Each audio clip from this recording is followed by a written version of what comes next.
সালাউদ্দিন সাহেবের সম্পর্কে তার যে দুর্নীতির যে বিষয়গুলি এখন জনগণের সামনে মানে উপস্থিত হয়েছে এবং জনগণ কিন্তু এগুলি বিষয় নিয়ে কিন্তু বিবেচনা করছে এবং আমাদের যারা ক্রীড়াঙ্গনের যারা ক্রীড়া সংগঠক রয়েছে ক্রীড়াবিদ রয়েছে সকলেই কিন্তু বিষয়গুলি নিয়ে কাজ করছে। তা আমার কাছে মনে হয় না যে একজন দুর্নীতিবাজ ক্রীড়া সংগঠকের বাংলাদেশ ফুটবল ফেডারেশনের মতো সভাপতির চেয়ারে বসে থাকার তার কোনো আর যোগ্যতা রয়েছে। তো তিনি যদি বুঝেন তাহলে তিনি হয়তো বা বিগত সময় তার স্বৈরাচার নেত্রীর দ্বারা অনেক কিছু ধামাচাপা দিয়েছেন, কিন্তু এখন আর সেই ধামাচাপার কোনো সুযোগ নাই।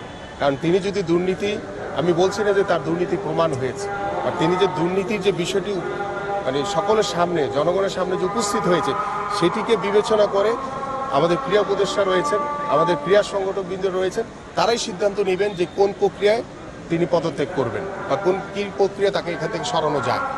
প্রোটিন, আয়রন ও ফাইবার সমৃদ্ধ প্রাণ টোস্টের আবেশে সবাই কাছে আসে। আমরা চাই যে একজন দুর্নীতিবাজ মানে সভাপতি ফুটবল ফেডারেশনের তার অধীনে কোনো নির্বাচন হোক, সেটা আমরা চাই না। কারণ বাংলাদেশের স্বৈরাচার সরকারের পতন হয়েছে এবং উনি আজকে যেভাবে স্বৈরাচার মনোভাব নিয়ে কথা বলছেন, আপনারাই বলুন যে নিউজ করেছেন যে উনি নির্বাচন করবেন, উনি আবারও সভাপতি হতে চান।